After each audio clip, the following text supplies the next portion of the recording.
my lovelies, if this is your first time here, welcome. If you've been here before and you're back again to watch another video, I love you so much. Welcome back. My name is Silem, very pleased to meet you. In today's video, I'm going to show you guys how to make a flare skirt.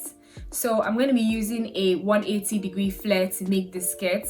So I'm going to teach you how to cut a 180-degree flare and how to make that into a flare maxi skirt. Also, if you want to learn how to make other types of skirts, I have a playlist with tons of tutorials in it on how to make different types of skirts.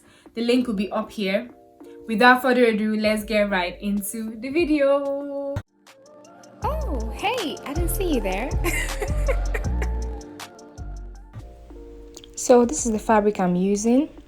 It's 3 yards. Now normally if I'm going to sew a regular dress or whatever, I'm going to fold it this way, just the normal straight way. But because I'm cutting a flare, a 180-degree flare, I'm going to fold the fabric diagonally, as you can see here. So when you're cutting a 180-degree flare, you have to fold your fabric diagonally. That's the first step.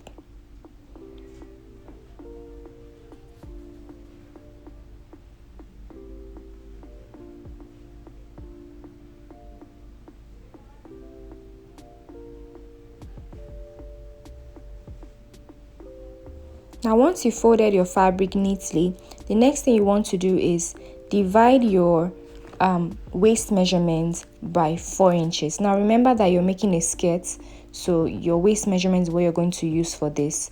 So once you've gotten the point where your waist measurement lies on the flare, simply just go ahead and from the top, which is the pointed part, mark the distance from the top to that line you marked, and then try to make it a curve by replicating that line all along. I don't know if that makes sense, but I really hope you understand. Now from that point, since it's a skirt, I want it to be a maxi skirt, so I'm just marking the length of the skirt. The length of the skirt I want for this is 46 inches, so that's what I'm marking. However, if you're making a shorter skirt or you're making a peplum top, so you're making the flare for the peplum, simply just mark the length of what it is you want. So if you want a shorter skirt that's about 21 inches, from that line mark 21 inches. If you want a peplum that's about 8 inches, mark 8 inches. Now once you're done with that, you've gotten the front part of your skirt. Now I'm going to do the same thing for my back part. I'm going to fold my fabric diagonally, just like I did with the front bit. And then I'm just going to use the front piece as a pattern to, cut the back bit. But before I do that, I'm just cutting out the excess by the side there because it wouldn't be necessary anyway. So I'm placing the front piece on top of the back piece, and then I'm just going to go ahead and cut it.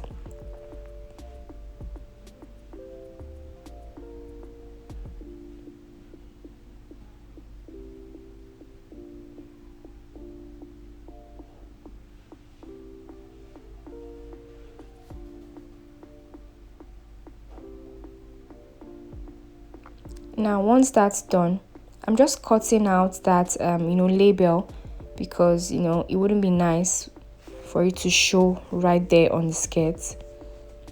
So yeah, now as you can see that the front part of my skirt did not, the length was not long enough like the back part. I don't know if you understand, but some parts of the skirt was not long enough, did not meet up with that length that the other part of the skirt had. So I had to now take a piece of fabric and join. Now I like to do this with fabrics that have patterns that are not distinct in any way. As you can see, the pattern of this skirt, even if I join something, it doesn't really show compared to some other fabric that has distinct patterns and the joining would actually show. Now this is my band. I simply marked 5 inches wide, and the length is about 45 inches rather. Now if you were cutting a shorter skirt, you might not need to join the skirt like I did, but because my skirt is very long, I had to join it. Now I went ahead to cut the same pattern on my lining, so I cut the same 180-degree flare on my lining as well. Now from the bottom, I'm just joining the lining to the fabric just following the curve all the way round.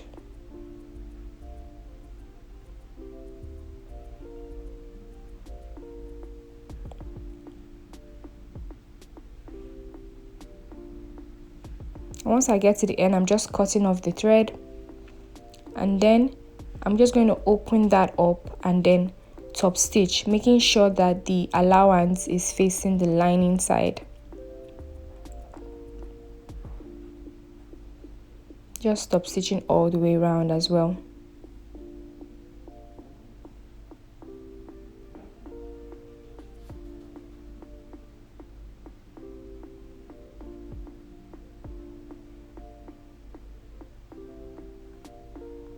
Now you can also decide to cut a shorter lining.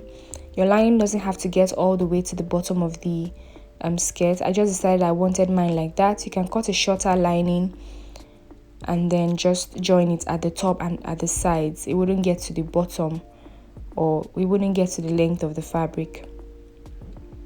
Now once you're done with that, I'm just going to flip that over, and then I'm just going to join the sides.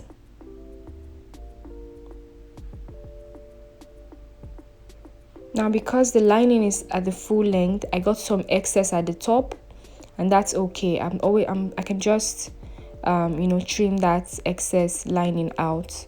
The most important thing is that at the bottom, when you're joining the sides, you should be able to see a bit of your fabric even while looking at the lining. I'll explain. If you look at the bottom now, you can see some part of the fabric while you're looking at the lining. That's important so that you're sure that the lining stays put and doesn't come out to the front, of the fabric. So the same thing with the other side. Make sure that you have some of the fabric showing while you're joining the side. So that will definitely create some excess lining at the top, but you can always trim that off.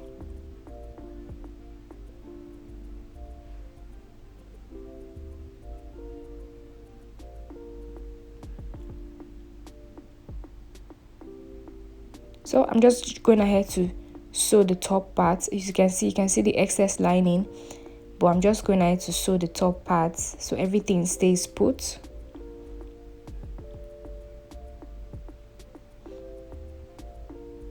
And I'm just trimming off the excess lining that I got.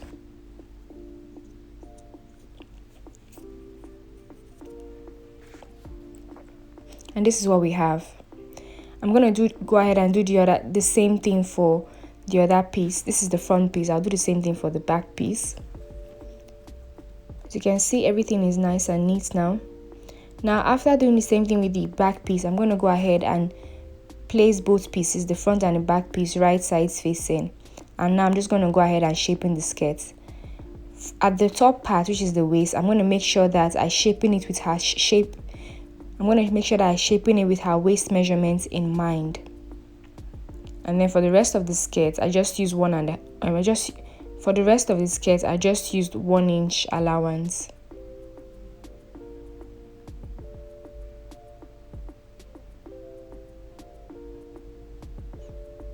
So that's it.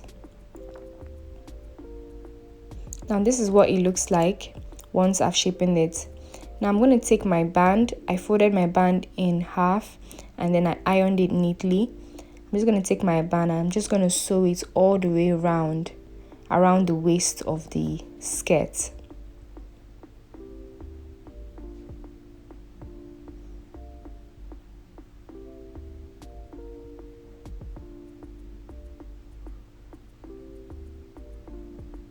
Just making sure that it goes all the way around.